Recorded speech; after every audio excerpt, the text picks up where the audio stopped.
There are reports that the Patriot missile system was downed by the Kinjal missiles. Of course, Ukraine, when the story first broke in the Western mainstream media, Ukraine said that they had shot down all of the missiles and that they had successfully defended the Patriot system. Then it started coming out little by little that actually at least one of the systems is now destroyed. And now there are military reports from military analysts saying that all the missiles were used during Patriot missiles were used during the missile attack. It's about 32 millions upon tens of millions of dollars of U.S. taxpayers' dollars lost.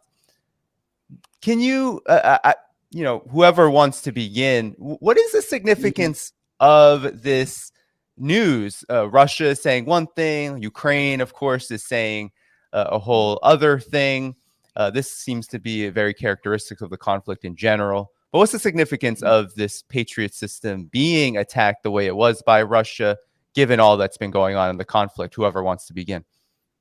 Yeah, I think I'm going to begin. I think there's two things to say. First of all, it's now absolutely clear, or so it seems to me, that Ukraine's air defense system is on its last legs. The Patriot was sent to Ukraine to try to plug the holes because its Soviet-era air defense missiles are running out. And we could see that right across Ukraine. The Russians are hitting targets in all sorts of places, which once upon a time would have been defended. They're not being defended anymore. So they're able to hit ammunition dumps, all kinds of things of that sort, logistical places, barracks, all those things, and doing very, very great damage. And the Patriot was sent. It was going to be the game changer missile system. A lot of people were skeptical that it would be, by the way. I mean, it's fair to say that many people said, this isn't quite the, successful system that people expected. But it was sent to Kiev. It was going to protect Kiev. It was going to enable Ukraine to send some more of its old systems to defend other places and positions across Ukraine. It's now been established, I think, conclusively. I'm going to come to that in a moment. But I think it's been established that it can't actually repel Russian missile attacks. That's one thing. That's important. Now, the other thing that's important about this is that when you unpick the story carefully, it's become increasingly clear that Ukraine lies. And it doesn't just lie, it lies to the United States. Because firstly, they gave us this absurd story that they'd shot down every single missile that's ever been fired at Kiev. They do this all the time. I think this has been a long-standing problem. There was a Swedish army officer, former air defense person. He does an enormously wonderful Twitter thread. His name is Mikael Valterson. He said, one day Ukraine claimed that they'd shot down 29 out of 30 missiles, except that 20 cities across Ukraine said that their power had been cut off. So obviously this missile had hopped around, managed to take out all those 20 targets right across Ukraine. It was the most effective missile in the world. So, we've known for a long time that Ukraine doesn't tell the truth, the full truth about missile strikes. But this time, it clearly wanted to conceal from the United States the extent of the damage to the Patriot missile system. So firstly, all the missiles had been shot down. Patriot is fine. Then we got a film, which the Ukrainians weren't happy about. Ukrainian bloggers caught it. They showed the 32 missiles all being launched at once. We saw the big flashes. The US wanted to find out what had happened. They were given assurances that, overall things are well. Only one launcher damaged. Only one launcher destroyed, another launcher damaged. But generally speaking, everything is well, all is good. And then over the course of the next few hours, we got further reports. System is back in operation. We're able to operate it. All is well. And then there's been more reports since then, which appear to be corroborating the Russian account, that in fact the Russians destroyed 5 launchers, not just one, and they destroyed the radar too. So it shows us, firstly, that the Patriot is not a wonder weapon. I don't think anybody who really understands these things thought it was. But the second is that Ukraine deceives its own major patrons. Alex. I'll just say that the big story for me is the video that came out. I think if that video did not come out, then the lie would have been successfully covered up. It would have been Russia says this, we say that, and the collective West media would have supported Ukraine's narrative. And a lot of commenters in the video that me and Alexander made with this story, a lot of people asked the question, rightly so, very interesting comments that they would put on our video. They said, if Ukraine was so successful at shooting down these missiles and they were 6 for 6 on the Kinjal missiles, then why would they be so upset with the video? Why would they send out notices to citizens in Kiev to not shoot video of missile strikes or air defense systems trying to take down missiles? And they did put out notices telling people, warning people, don't take video, don't post videos on social media.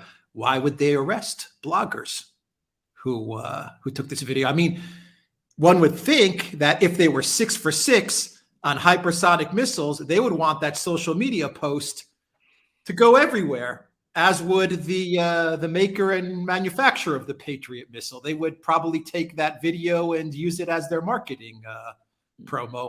Look at what we did. We took out 6 Kinzhal missiles. Here's the social media post. The Patriot system is awesome, but we see that they're very upset with that video because it exposed the truth. Yeah, and it seems to point to desperation, really. I mean, how does this affect this counteroffensive, by the way? Because we've been hearing about the wonder weapons and the West pouring in and fortifying Ukraine's military, building new militaries for Ukraine. But this counteroffensive keeps on being postponed. I have no idea what date it's actually supposed to happen. A couple of days, maybe 3 months from now. But it seems like this attempt to kind of cover up even just parts of the truth. If Russia's not telling the whole truth, Ukraine seems to be trying to cover up whatever part of the Russian narrative is truthful. So that doesn't really inspire confidence. I'm wondering what your take is on that. Maybe we can go back to you, Alexander. Well, firstly, we know what the original start date was intended to be because it was in the Pentagon leaks. It was the 30th of April. And we're now, on the 19th of May, and it hasn't happened. It's been postponed. And we've just had further statements from Ukrainian officials saying that they've postponed it again because they don't have enough tanks, they don't have enough machines, they're not ready. And I have to say, I'm sure they're right. But I suspect there are people in the West, in governments, who are probably saying to themselves, this is a reason, it's a real legitimate reason, but it's also beginning to sound like an excuse. And you don't get the sense that the Ukrainians are really keen on launching this offensive at all, because they're always demanding more weapons. They're never going to have enough weapons or enough guns or enough missiles or enough aircraft, fighter jets to conduct this offensive.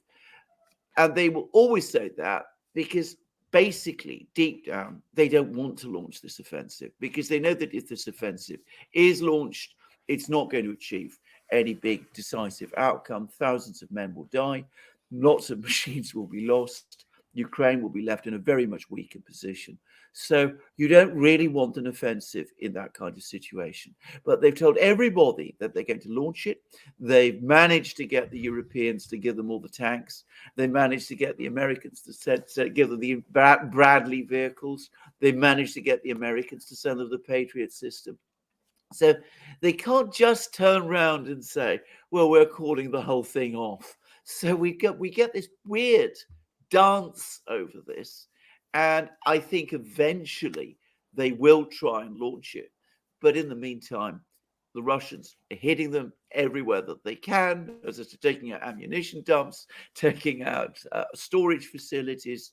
And one gets the sense that as the Western weapons come in, a lot of them, not all of them, obviously, but a lot of them are getting destroyed.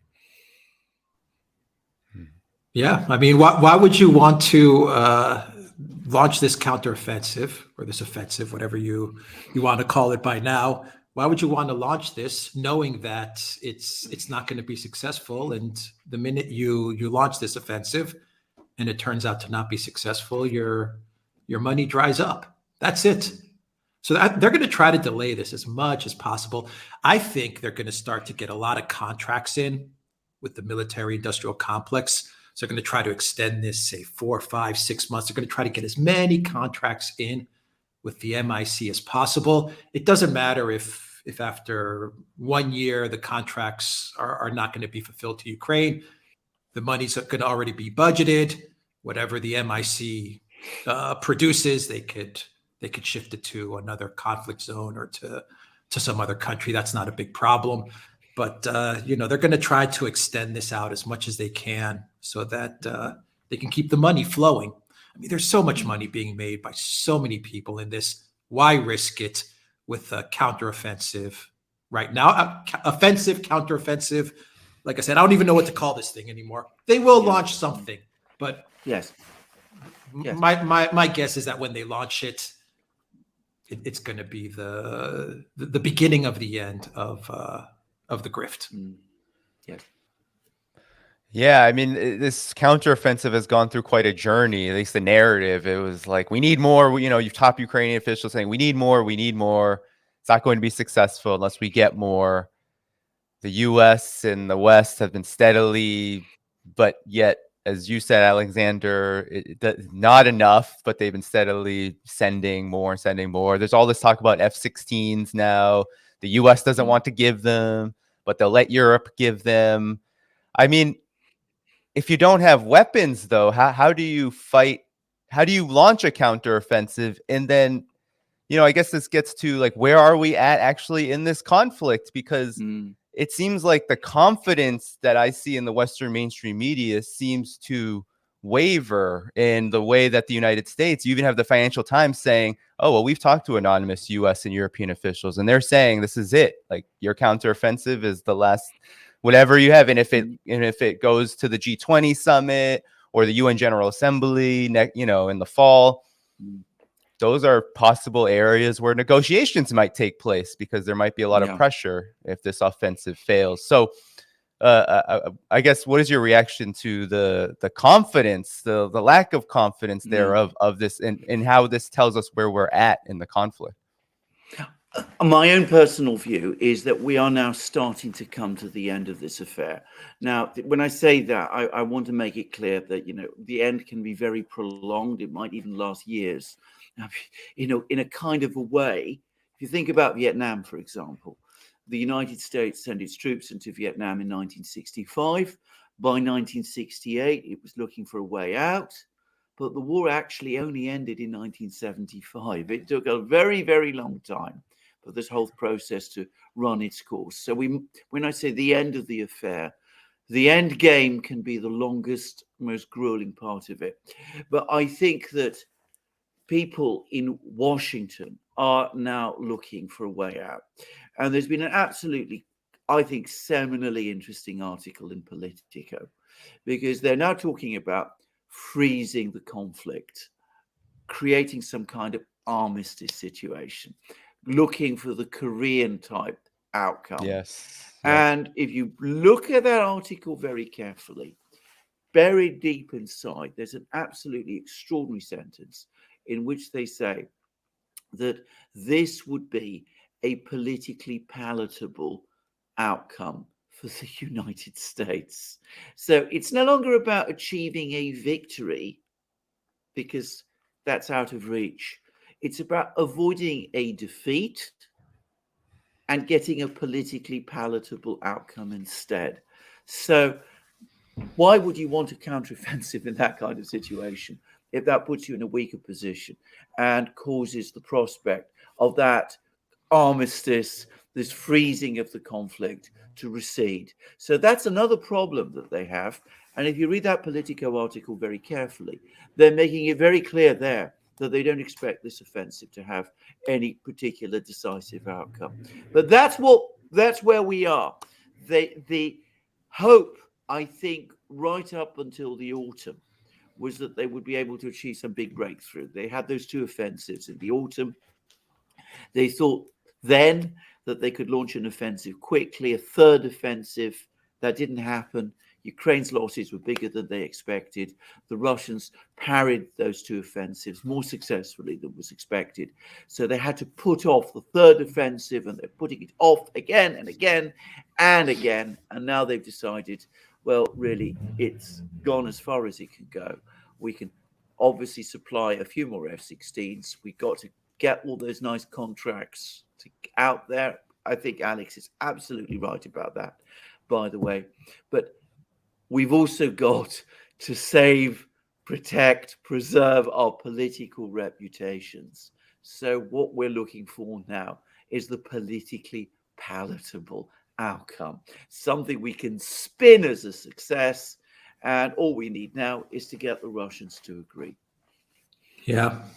Yeah. Everything, I think we said this on a show we did recently, Alexander, like 2-3 days ago, that everything from this point on, or at least maybe in the next month, maybe the Biden White House has like a month cushion.